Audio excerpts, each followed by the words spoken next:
എല്ലാവർക്കും സ്വാഗതം. ഇന്ന് നമ്മൾ നോക്കാൻ പോകുന്നത് വളരെ ചെറിയ പക്ഷേ ജീവിതത്തെക്കുറിച്ച് ഒരുപാട് വലിയ കാര്യങ്ങൾ പറയുന്ന ഒരു കഥയാണ്. മത്തായിയുടെ സുവിശേഷത്തിലെ മറഞ്ഞിരിക്കുന്ന നിധിയുടെ ഉപമ. അപ്പൊ നമുക്ക് ഈ ഒരു ചോദ്യത്തോടെ തുടങ്ങാം, അല്ലേ? ഒരു നിമിഷം ഒന്ന് ആലോചിച്ചു നോക്കൂ. എന്താണ് നിങ്ങളുടെ ജീവിതത്തിലെ ഏറ്റവും വലിയ നിധി? ഈ ഒരു ചിന്ത മനസ്സിൽ വെച്ചുകൊണ്ട് നമുക്ക് ഈ കഥയിലേക്ക് ആഴത്തിലൊന്ന് ഇറങ്ങിച്ചെല്ലാം. ഇതാണ് ആ വാക്യം. കേൾക്കുമ്പോൾ വളരെ സിമ്പിളായിട്ട് തോന്നാം, അല്ലേ? പക്ഷേ ഈ ഒരൊറ്റ വാക്യത്തിൽ ഈശോ നമ്മളോട് സ്വർഗരാജ്യത്തിന്റെ ആ വിലമതിക്കാനാവാത്ത മൂല്യത്തെക്കുറിച്ചാണ് സംസാരിക്കുന്നത്. അപ്പോ ഈ കഥയിലെ ആദ്യത്തെ പ്രധാനപ്പെട്ട ആശയമെന്താ? ഈ ഉപമ നമ്മളോട് പറയുന്നത് എന്താണെന്ന് വെച്ചാൽ, ആ നിധി പോലെ തന്നെയാണ് ദൈവരാജ്യവും.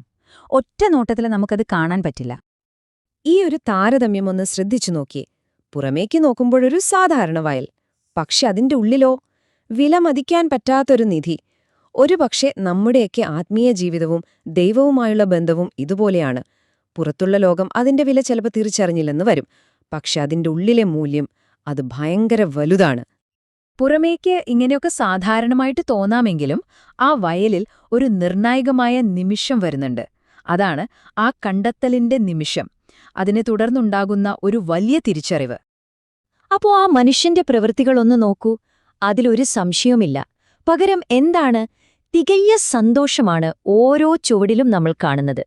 ആ നിധി കണ്ടെത്തിയ ആ ഒരൊറ്റ നിമിഷം അവന്റെ ജീവിതത്തിലെ അതുവരെ ഉണ്ടായിരുന്ന എല്ലാ മുൻഗണനകളും അപ്പടേ മാറിമറിഞ്ഞു. ഇതാണ് അതിലെ ഏറ്റവും നിർണായകമായൊരു കാര്യം. യഥാർത്ഥത്തില് ആത്മീയമായൊരു വെളിച്ചം നമുക്ക് കിട്ടുമ്പോൾ നമ്മൾ മുൻപ് വലിയ വിലയുണ്ടെന്ന് കരുതിയിരുന്ന പലതിനും ഒരു വിലയുമില്ലാതായിത്തീരും. ആ ഒരു വ്യക്തിയുടെ കാഴ്ചപ്പാട് മുഴുവനായിട്ടങ്ങ് മാറും. അപ്പോ ഈ കണ്ടെത്തൽ സ്വാഭാവികമായും ഒരു മാറ്റത്തിലേക്കാണ് നയിക്കുന്നത്. കാരണം ആ നിധി സ്വന്തമാക്കണമെങ്കിൽ ഒരു വില കൊടുക്കണം. അത് പൈസയല്ല, മറിച്ച് നമ്മുടെ ജീവിതത്തിലെ മുൻഗണനകളിലും മൂല്യങ്ങളിലും വരുന്ന ഒരു വലിയ മാറ്റമാണ് വില. ഇവിടെ തനിക്കുള്ളതെല്ലാം വിറ്റു എന്നു പറയുമ്പോൾ അത് നമ്മുടെ കയ്യിലുള്ള കുറച്ച് സാധനങ്ങൾ വിൽക്കുന്നതിനെക്കുറിച്ചല്ല, അല്ലേ? അത് സൂചിപ്പിക്കുന്നത് നമ്മുടെ ജീവിതത്തിലെ മുൻഗണനകളെ പുനഃക്രമീകരിക്കുന്നതിനെയാണ്. അതായത് ദൈവരാജ്യത്തിനു വേണ്ടി നമ്മുടെ ജീവിതത്തിലെ മറ്റു പല കാര്യങ്ങളെയും രണ്ടാം സ്ഥാനത്തേക്ക് മാറ്റാൻ നമ്മൾ തയ്യാറാവണം. ഇതൊരു ഭയങ്കര ശക്തമായ ആശയമാണ്. യേശുവിന് നമ്മുടെ ജീവിതത്തിൽ ഒന്നാം സ്ഥാനം കൊടുക്കുമ്പോൾ മറ്റെല്ലാ കാര്യങ്ങളും താനെ അതിന്റെയൊക്കെ ശരിയായ സ്ഥാനത്ത് വന്നോളും. എല്ലാം ഒരു ഓർഡറിലാകും. പക്ഷേ ഇത്രയും വലിയൊരു ത്യാഗം ആ മനുഷ്യൻ എങ്ങനെയായിരിക്കും ചെയ്തത്? എന്തായിരുന്നു അവനെ മുന്നോട്ട് നയിച്ച ആ ഒരു വികാരം? അത് തീർച്ചയായും ഒരു ഭാരമായിരുന്നില്ല, മറിച്ച് സന്തോഷമായിരുന്നു. സന്തോഷത്തോടെ. ഈ ഒരൊറ്റ വാക്കിൽ നമുക്കൊരു നിമിഷം നിർത്താം. സന്തോഷത്തോടെ. അവൻ ചെയ്ത ആ ത്യാഗം മുഴുവൻ സന്തോഷം കൊണ്ട് നിറഞ്ഞതായിരുന്നു. അതൊരിക്കലും അവനൊരു നഷ്ടമായിട്ട് തോന്നിയില്ല. പകരം സങ്കൽപ്പിക്കാൻ പോലും പറ്റാത്തത്ര വലിയൊരു നേട്ടത്തിനു വേണ്ടിയുള്ള വളരെ സന്തോഷമുള്ള ഒരു ചുവടുവെപ്പായിരുന്നു അത്. അപ്പോൾ ഈ സന്തോഷമെന്ന് പറയുന്നത് ഒരു നിമിഷത്തേക്ക് വന്നു പോകുന്ന ഒരു ഫീലിംഗ് അല്ല. അത് രക്ഷയുടെ സന്തോഷമാണ്, പാപമോചനത്തിന്റെ സന്തോഷമാണ്, ദൈവസാന്നിധ്യത്തിന്റെ സന്തോഷമാണ്.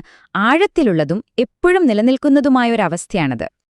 ശരി, അപ്പൊ ഇതെല്ലാം കൂടെ നമ്മൾ കൂട്ടി വായിക്കുമ്പോൾ എന്താണ് മനസ്സിലാക്കേണ്ടത്? ഈ ആത്മീയ നിധി നമ്മുടെ ജീവിതത്തെ ശരിക്കും എങ്ങനെയാണ് മാറ്റുന്നത്? എന്തുകൊണ്ടാണ് ഇത് ഒരിക്കലും തീരാത്ത ശാശ്വതമായ ഒന്നാകുന്നത് എന്ന് നമുക്ക് നോക്കാം. ഇവിടെയുള്ള വ്യത്യാസം വളരെ വളരെ വ്യക്തമാണ്. ഈ ലോകത്തിലെ നിധികൾ, അതായത് ഭൗതിക സമ്പത്ത്, നമുക്ക് ചിലപ്പോൾ താൽക്കാലികമായ സന്തോഷം തന്നേക്കാം. പക്ഷേ അതെല്ലാം നശിച്ചു പോകുന്നതാണ്. എന്നാൽ ദൈവരാജ്യമെന്ന നിധിയോ? അത് നിത്യമാണ്. നമ്മുടെ ജീവിതത്തെ വെറുതെ പുറമേ അല്ല, ഉള്ളിന്റെ ഉള്ളിൽ നിന്ന് രൂപാന്തരപ്പെടുത്താൻ കഴിവുള്ള ഒന്നാണ്. നോക്കൂ, ഈ നിധി കണ്ടെത്തുമ്പോൾ നമ്മുടെ ജീവിതത്തിലെ അടിസ്ഥാനപരമായ കാര്യങ്ങൾക്കാണ് മാറ്റം വരുന്നത്. നമ്മുടെ ജീവിതത്തിന്റെ അർത്ഥം, നമ്മുടെ ഭാവി, നമ്മുടെ ലക്ഷ്യം, നമ്മുടെ സ്വഭാവം, എന്തിന് നമ്മുടെ നിത്യതയെ വരെ അത് പുനർനിർവചിക്കുകയാണ് ചെയ്യുന്നത്. ഈ ഉപമയുടെ സന്ദേശം വെറുമൊരു പഴയ കഥയല്ല.